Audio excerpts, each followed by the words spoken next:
I want to start today with a direct quote from the author himself. William Mile wrote a note to his readers, and he said, I want to be completely transparent. I use AI as a collaborative partner in my creative process, but I meticulously review and edit every single script for accuracy. And when I'm satisfied, I will personally approve this episode in my own voice at the very end. It's a striking way to open an episode that's all about, well, who we trust and how we communicate. Yeah, it's almost like a boundary line, right? He's saying, I'm using the tool, but the responsibility, the actual human stamp, that's mine. Which fits, honestly, because his whole book, Imagine, Toward a Brotherhood of Man, is obsessed with this giant division in humanity. He calls it his 8-2 theory. His 8-2 theory. Right. Now, when I first read that, I thought, is this just another Pareto principle? The 80-20 rule for productivity? But Mile is doing something much more, let's say, psychological. He argues that 80% of humanity, the eights, share an invisible bond that transcends race, religion, all of it. They have this natural decency, a brotherhood of creation, as he calls it. But then there's the other 20%, the twos. And the twos are, what, the villains? It sounds a bit binary when you first hear it, like a sci-fi movie.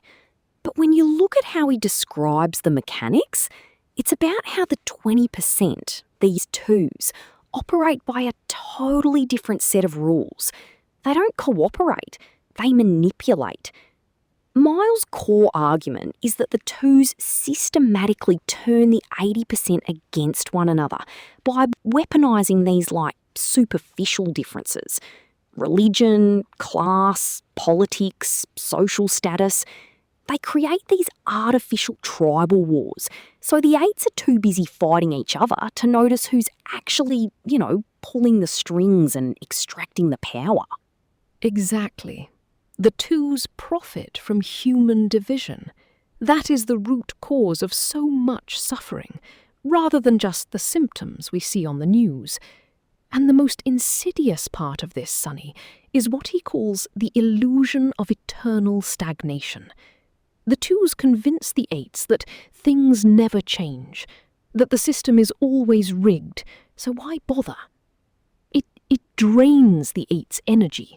It makes them passive, reactive, instead of realising that if they actually looked at each other, they'd see they're 80% of the room. It's like a high school clique writ large. Actually, it reminds me, Eleanor, have you ever had a moment where you realised you were being played like that? Like a real-world, localised version of this 8-2 dynamic? Maybe a workplace thing or a family dispute where you and someone else were tearing each other apart, only to realise later there was a third party just feeding the fire? Yes, absolutely. Years ago, in an academic department I was in, there was this incredibly intense rivalry between myself and another researcher.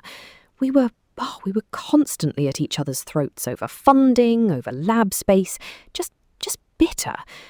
And it wasn't until she left the department that we actually sat down for coffee and realised our department head had been whispering in both of our ears, telling me she was trying to cut my funding, telling her I was trying to steal her postdocs.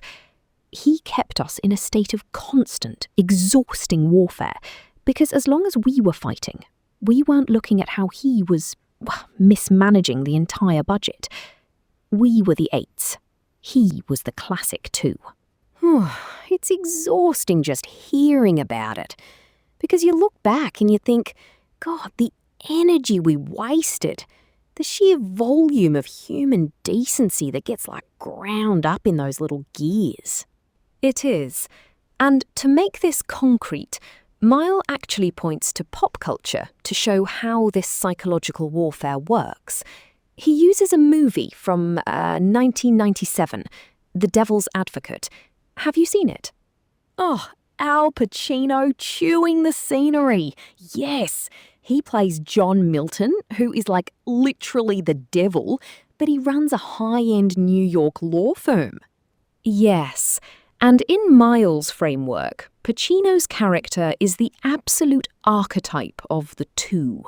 He doesn't use a pitchfork, he uses flattery, weaponized ambition, and deep psychological deception. He finds Kevin Lomax, the young defense attorney played by Keanu Reeves, he's an 8. Kevin wants to be good. He wants to protect his wife, but he's got this crack in his armour, his vanity, and Pacino just wedges himself right into that crack. Right. And the way Keanu's character struggles, it reminds me... Oh, wait, it isn't like he just turns evil overnight. He's trying to resist. He's trying to manage his own moral erosion, trying to hold on to his sanity while being bombarded by these gaslighting, reality-bending lies. Milton never actually forces Kevin to do anything. That's the key tactic of the two, isn't it? The tactic of echoed lies. Yes. The two doesn't usually attack you directly. Instead, they feed you your own deepest insecurities and desires until you do the work for them. They echo your own pride back to you until you destroy yourself and the people you love from the inside out. Keanu's character is so busy trying to win the next case, so busy proving he's the best, that he doesn't see his wife's sanity slipping away until it's far, far too late. It's heavy metaphor, but it's so real. It makes you realise that recognising these 8-2 dynamics, it's not about becoming cynical or paranoid.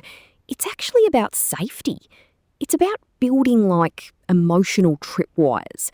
So when someone starts feeding your vanity or telling you that your neighbour is your enemy, you stop and ask, wait, who actually benefits if I start this fight? Precisely. It's about realising that the 80% don't have to live in the 20% script. But, as promised, let's pass the microphone to the author himself to close us out. This podcast episode is William Mile Media approved.